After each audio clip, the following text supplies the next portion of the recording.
38번 볼게요. 자, 여기는 to가 뭐뭐 하기 위하여로 둘 다 사용이 됐거든. 우리는 사고, 생각을 이해하기 위하여 언어를 사용해야 하는가? 아니면 언어를 이해하기 위하여 사고를 사용해야 하는가? 그러니까 언어가 먼저냐, 사고가 먼저냐 이렇게 지금 물어보고 있는 거야.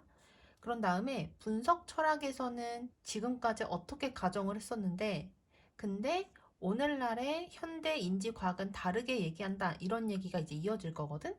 분석 철학은 역사적으로 언어가 기본이고, 그리고 만일 적절한 언어의 사용이 인식되어진다면, 그러면 사고는 이치에 맞을 것이라고 가정을 한다. 여기까지 됐지. 그래서 분석 철학은 언어가 제일 먼저 있었던 거고, 그리고 그 언어가 제대로 이해가 되면 당연히 그 생각도 당연히 맞을 거다라고 그렇게 가정을 했었대. 그러니까 언어가 더 우선시된다라고 생각을 했대요.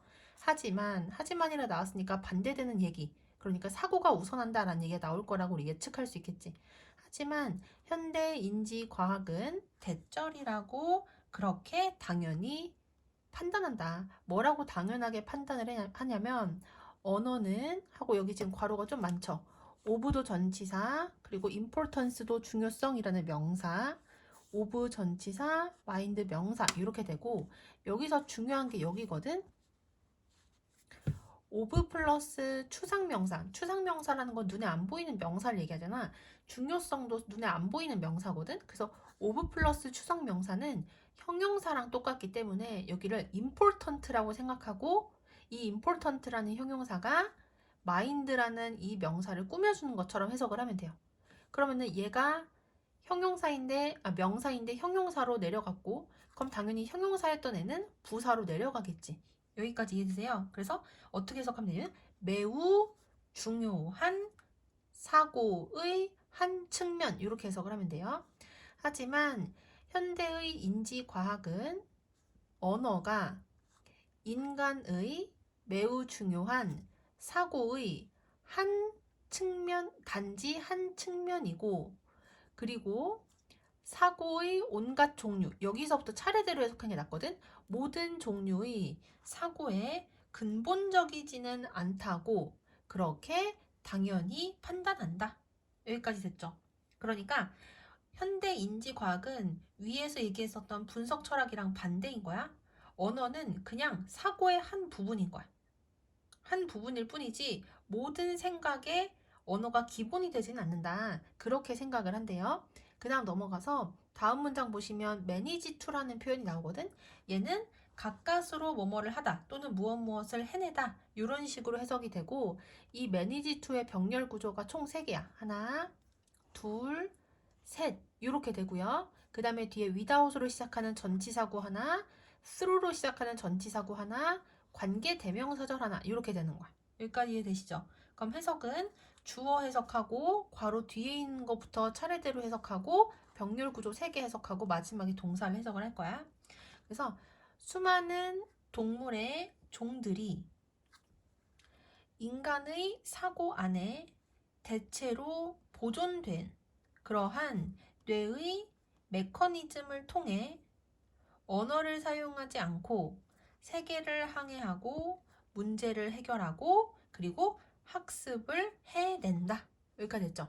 그러니까 인간 말고도 다른 모든 동물의 종들은요.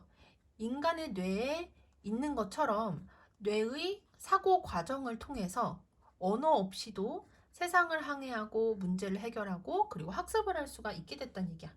그러니까 사고 과정만 있어도 충분히 세상을 항해하고 문제를 해결하고 학습을 할 수가 있다는 얘기지. 여기까지 되시죠? 그 다음 넘어가서 There is no reason. 이유는 없다. 뭐 할 이유가 없냐면 언어가 정신작용의 기본이라고 근본이라고 그렇게 가정할 이유는 없다. 그러니까 언어가 가장 바탕이 되는 거다. 언어가 제일 중요하다라고 말할 이유가 없다는 얘기야.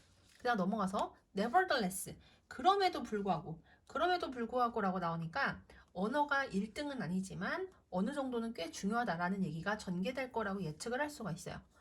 그럼에도 불구하고 언어는 인간 삶에서 매우 중요하다. 얘가 첫 번째 동사야. 그리고 하나 이제 두 번째 동사를 해석을 할 거고요. in ing 한 뭐뭐 하는데 있어서란 뜻이지. 세상을 다루는 데 있어서 서로와 협력을 하는 그러한 우리의 능력에 매우 기여한다. 그래서 언어는 그럼에도 불구하고 인간 삶에서 매우 중요하고요.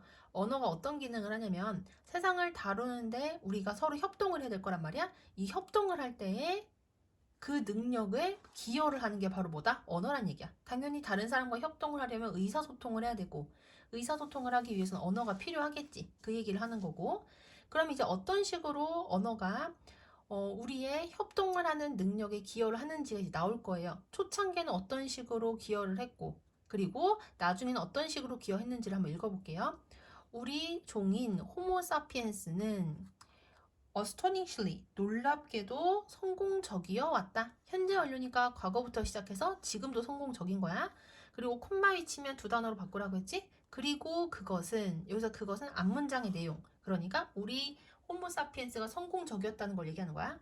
그리고 그것은 부분적으로 언어에 의존했다. 그러니까 우리 호모사피엔스의 성공이 언어에 부분적으로 의지를 했다는 얘기야. 근데 어떤 방식으로 의존을 했는지 두 개가 나오거든. 처음에는 as, 뭐뭐로서 의존을 했고 그리고 훨씬 나중에는 이거로서 의존을 했다. 그런 식으로 해석을 할 거거든. 그래서 처음에는 언어를 어떤 방식으로 사용을 했었냐. contributor to A 하면은 A에 대한 기여 요소 이렇게 해석을 하거든요. 그래서 협력적인 문제 해결에 대한 효과적인 기여 요소로서 그리고 훨씬 나중에는 쓰여진 기록을 통한 집단 기억으로서 그렇게 언어에 의존했다. 여기까지 됐죠? 자, 다시 해석을 해볼게요.